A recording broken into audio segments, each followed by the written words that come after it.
DC 180 ওয়াটের submersible pump পানিতে দিয়েছি। একটা কন্ট্রোলারের সঙ্গে ব্যাটারি যুক্ত করেছি 30 অ্যাম্পিয়ারের 12 ভোল্টের ব্যাটারি। তো দেখি লোডে সে কত নেয়। বিসমিল্লাহির রহমানির রহিম। 12.1 ভোল্ট লোডে নিচ্ছে। তো দেখি পানি কতক্ষণ ওঠে।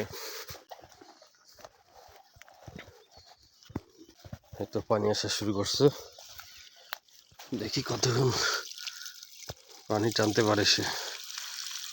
এটা হচ্ছে একটা চকলেট গাছ। চকলেট গাছটা দিয়েই শুরু করলাম ভিজানো।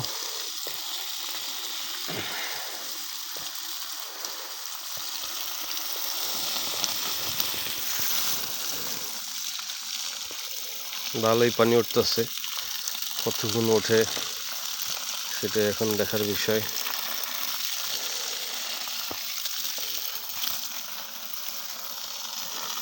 এটা নাগুয়া গাছ, আকাচুয়া।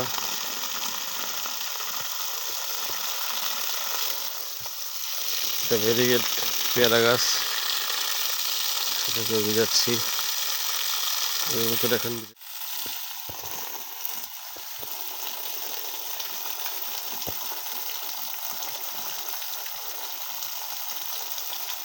পানির স্পিড মোটামুটি ভালোই, তবে আমার যে স্কুটারের ব্যাটারি দিয়ে চালাইছিলাম 23 অ্যাম্পিয়ারের ব্যাটারি, তার চেয়ে একটু কম মনে হচ্ছে। যদিও 30 অ্যাম্পিয়ারের ব্যাটারিতে আরও বেশি লোড নেওয়ার কথা, কিন্তু দুঃখের বিষয় অত লোড নিচ্ছে না। মনে হয়েছে এটা রিফারবিশ ব্যাটারি বা পুরনো ব্যাটারি নতুন করে বিক্রি করছে আমার কাছে। এই বরেন্দ্র গ্রুপ এই কাজটা করছে, তারা রিফারবিশ ব্যাটারি নতুন বলে বিক্রি করে। কারণ যদি এটা 30 অ্যাম্পিয়ারের অরিজিনাল ব্যাটারি হইতো, তাহলে আমি আমার 23 অ্যাম্পিয়ারের ব্যাটারিতে যে পাওয়ার পেয়েছিলাম সেই পাওয়ারটা আমি এর চেয়ে বেশি পেতাম, কিন্তু এখন পাচ্ছি না। আমি একদম ক্লিয়ার যে এটা রিফারবিশ ব্যাটারি, মানে এটা পুরান ব্যাটারি নতুন করে আমার কাছে বিক্রি করছে। তো এখন এত টাকা দিয়ে কিনে ফেলছি, 4050 টাকা ডেলিভারি চার্জ আছে সাথে। তো সব মিলে একটু লস প্রজেক্টই বলা যায়, কিন্তু কিছু করার নাই, যেহেতু কিনেই ফেলছি। এখন এটা দিয়েই যতটা সম্ভব আমার কাজ সারতে হবে। অন্য অন্য ব্যাটারিতে এর চেয়ে বেশি পানির স্পিড পেয়েছিলাম আমি, তো কিনে ফেলেছি যেহেতু কিছুই করার নাই।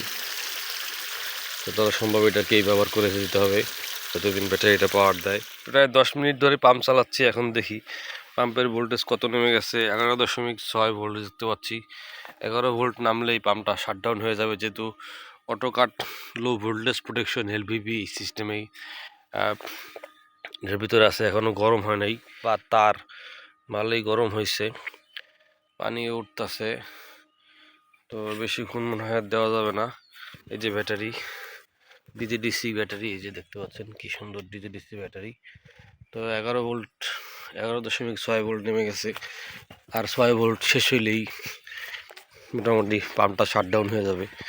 তো এর ভিতরেই আমার কাজ সমাধা করতে হবে। 20 মিনিট পর দেখি ব্যাটারি ভোল্টেজ কত নেমে এসেছে, 11.5। তার মানে এখনও ভালো ভোল্টেজ আছে, পাম্পও পুরোদমে চলছে। এখন একটু বন্ধ করে অন্যদিকে পাইপ সেট আপ করবো। বন্ধ করার পর দেখা যাচ্ছে 12.3 ভোল্ট। তার মানে এখনও ভোল্টেজ আছে, আরও কিছুক্ষণ চালানো যাবে। তো চালানোর চেষ্টা করি।